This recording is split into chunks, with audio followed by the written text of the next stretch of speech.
നമ്മുടെ മലയാളി സമൂഹത്തിൻ്റെ വാത്സല്യത്തിൻ്റെ ഗംഗ മുഴുവൻ ഏറ്റുവാങ്ങാൻ ഭാഗ്യം കിട്ടിയ നടനാണ് മമ്മൂട്ടി. അദ്ദേഹത്തിന് ഇന്ന് 74-ാം പിറന്നാൾ.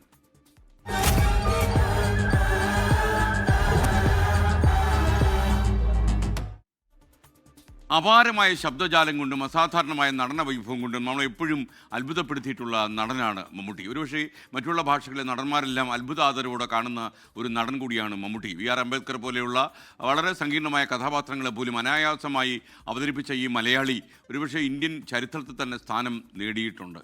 അഭിനയ ജീവിതത്തിൽ 50 ആണ്ടുകൾ പിന്നിടുമ്പോഴും നിരന്തരം നവീകരിക്കുന്നു മമ്മൂക്ക. മാത്രമല്ല ഈ സമാന്തര സിനിമകളിൽ അഭിനയിക്കാനും അതുപോലെ ഈ സിനിമയിൽ ഉണ്ടാകുന്ന ഭാവുകത്വ പരിണാമത്തിൻ്റെ ഭാഗമാകാനും മമ്മൂട്ടിക്ക് കഴിയുന്നു എന്നത് മറ്റൊരു കാര്യം. മമ്മൂട്ടി ഇതിൽ അഭിനയിക്കുമോ എന്ന് ചിന്തിക്കുന്ന കഥകളിൽ പോലും അഭിനയിക്കാൻ തീരുമാനിക്കുകയും അത് നടപ്പിലാക്കുകയും ചെയ്ത ആളാണ് മമ്മൂക്ക. ഹോമോസെക്ഷലിൻ്റെ വേഷത്തിൽ വരാൻ പോലും തയ്യാറെടുക്കുന്ന ഒരു മമ്മൂട്ടിയെ പലപ്പോഴും നമ്മൾ അത്ഭുതത്തോടെ കണ്ടിട്ടുണ്ട്. ഈ അടുത്ത കാലമുണ്ടായ ചെറിയ അസുഖത്തെ അതിജീവിച്ച് വീണ്ടും സിനിമയിൽ വളരെ സജീവമാകുകയാണ് മമ്മൂട്ടി എന്ന മഹാതാരം. അദ്ദേഹത്തിന് 24-ൻ്റെയും വ്യക്തിപരമായ എൻ്റെയും ജന്മദിന ആശംസകൾ. Happy birthday to Mammookka. വർഷങ്ങൾക്ക് മുമ്പാണ്, 80കളുടെ തുടക്കമാണ്. ഞാനന്ന് കൊല്ലം ശ്രീനാരായണ കോളേജിൽ പോസ്റ്റ് ഗ്രാജുവേഷൻ ചെയ്യുന്ന സമയമാണ്. അപ്പോൾ അന്ന് പൊളയത്തോടിലെ ഒരു പലചരക്കടാണെന്ന് ഞങ്ങളുടെ രാജനണ്ണൻ, എൻ്റെ ഒരു പ്രൊഫസറിൻ്റെ സഹോദരനാണ് അദ്ദേഹം, മരിച്ചുപോയി അദ്ദേഹം. ഈ രാജനണ്ണൻ്റെ കടയിൽ ഒരുപാട് VIP-കൾ വരും. മാത്രമല്ല എനിക്കൊക്കെ അത്യാവശ്യം പൈസയ്ക്കൊക്കെ ബുദ്ധിമുട്ട് വരുമ്പോഴും ഒക്കെ തന്നെ സഹായിക്കുന്ന ഒരാളായിരുന്നു.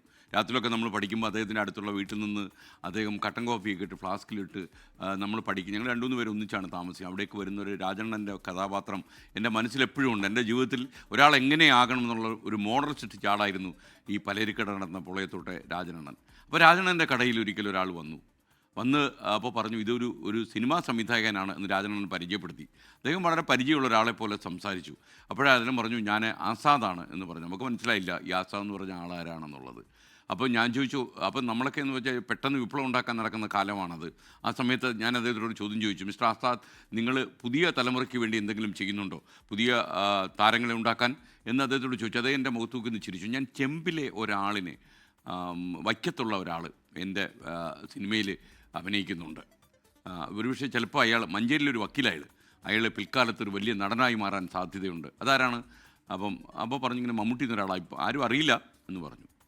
ആസാദ് എന്നുള്ള സംവിധായകൻ വിൽക്കാനുണ്ട് സ്വപ്നങ്ങൾ എന്ന ചിത്രത്തിലൂടെ അവതരിപ്പിച്ച മമ്മൂട്ടിയുടെ കഥ പിന്നീട് നമ്മൾ അറിയുന്നു. ഇന്ത്യൻ സിനിമ കണ്ട ഏറ്റവും അഭിനയ പ്രതിഭാവിശേഷമുള്ള ഒരു 25 പേരെ എടുത്താൽ അതിൽ മുൻനിരയിൽ മമ്മൂക്കുണ്ടാകും.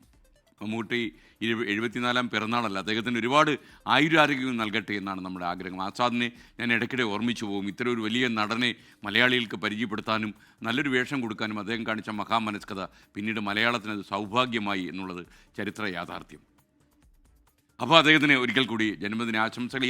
ഈ ജന്മദിനം ഞാൻ അദ്ദേഹത്തോട് ചെറുതായിട്ടൊന്ന് അന്വേഷിച്ച് നോക്കിയപ്പം ഇതൊന്നും അദ്ദേഹം ആഘോഷിക്കുന്നില്ല. പക്ഷേ ഏറ്റവും സന്തോഷമുള്ളൊരു കാര്യം മലയാളികൾക്ക് അദ്ദേഹത്തിൻ്റെ ഈ അടുത്ത കാലത്തുണ്ടായ ആ ചെറിയ രോഗത്തിൽ നിന്ന് അദ്ദേഹം പൂർണ്ണമായും പുറത്തേക്ക് വന്ന് സിനിമയിൽ സജീവമാകുന്നു എന്നുള്ളതാണ്. മാത്രമല്ല അച്ഛനും മകനും ഒന്നിച്ചൊരു സിനിമയിൽ അഭിനയിക്കാൻ പോകുന്നുവെന്നും വാർത്ത വരുന്നുണ്ട്. ലോകത്തെവിടെയായാലും ഏത് സമയത്തും 24 വാർത്തകളും ഓഗ്മെന്റഡ് റിയാലിറ്റി പാക്കേജുകളും എക്സ്പ്ലെയിനറുകളും വിശദമായി കാണാൻ ഞങ്ങളുടെ YouTube ചാനൽ നിങ്ങൾക്ക് സബ്സ്ക്രൈബ് ചെയ്യാം.